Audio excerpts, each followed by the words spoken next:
baca doa pendek, tak apa dah. Sebab ada orang tegur saya sebab saya baca pendek. Tengok ni. Baca panjang tak kena, pendek tak kena. Macam-macam hal lah perangai manusia ni. Nabi suruh berdoa, Allah suruh berdoa. Ud'uni astajib lakum. Doalah minta pada aku perkenan. Tidak katalah doa panjang pendek. Cuma datang dalam hadis doa maksud dipanggil. Ada hadis ni doa baca demikian Nabi baca. Ada hadis ni Nabi baca begini. Jadi atas imam, atas kita terpulang kita nak ambil satu mana-mana satu hadis sebagai doa boleh. Kita nak jamak himpunkan segala hadis jadi doa yang panjang pun boleh, tengok keadaan. Kalau mana ada majlis ilmu, ada program, kita pendekkan doa.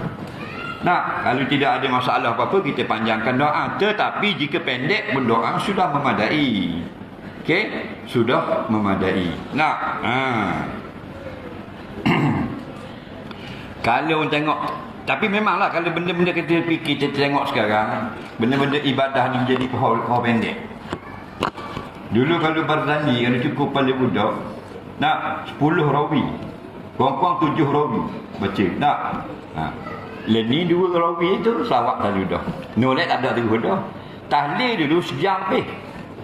Tak? Sejam lebih dulu. Nah, habis dengan amanah Rasul dengan apa habis baca.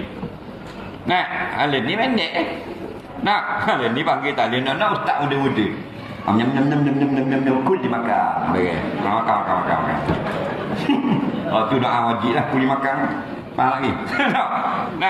Tapi ginilah. Pada umumnya pendek atau panjang, kita sebagai makmum dengar sudah.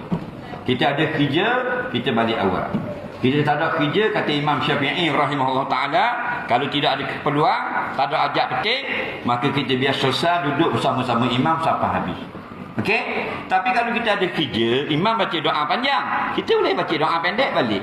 Kenapa? Kerana ju'ilal imam yutamma bih, dijadikan imam supaya kita ikut itu kena faham. Daripada takbir sampai salam je. Habis salam, dah ajik dah ikut imam.